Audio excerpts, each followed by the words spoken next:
15-8 in the 5th. And Remulla, who do you have with you?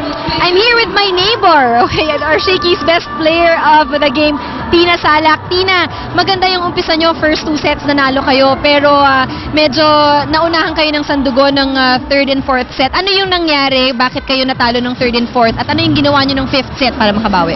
Nagkaroon kasi ng miscommunication doon sa play namin ni Michelle, so natamaan ko siya. Hopefully maging okay yung, I think na-sprain daw siya eh. So hopefully maging okay siya para makabalik siya doon sa next game namin. Then yung recovery namin ng 5th set, nag-gamble lang talaga si coach. So nagpapasalamat kami kay coach, sa coaching staff namin, na nag-gamble siya doon sa ginawa niyang sa ginawa niyang setup ng ng team namin. Ito siguro maraming tao rin, additional question lang, dahil Sandugo remains undefeated until today na natalo nyo sila. Ano yung may expect pa ng mga fans ng Philippine Army ngayong natalo nyo yung undefeated team dito sa Shakey's V-League Open? Expect nila na, kasi ang game plan talaga namin is straight set. So yun ang pinaka-goal namin for today. So sana hindi namin nagawa ngayon, magawa namin sa susunod na game.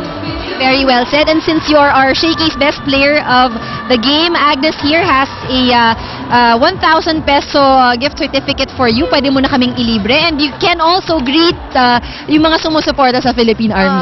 Nagpapasalamat lang po kami kay Colonel Bayani, kay Colonel De Rosario, sa lahat po ng enlisted personnel po ng SSU, kay Pauline, kay Karch, kay Althea, at sa families and friends po ng teammates namin. Thank you po. Alright, once again, congratulations. Now I'll turn you guys over back to Coach Ronnie and Doc Ian. Alright, and congratulations, Tina. And of course, Coach Ron, tingnan natin yung ating standings. Sana ba tayo? And that's the implication of this huge win by Philippine Army. They bring down Sandugo into a tie with the first and second spots. Pero ang goal pala nila talaga is sweeping in 3 straight sets.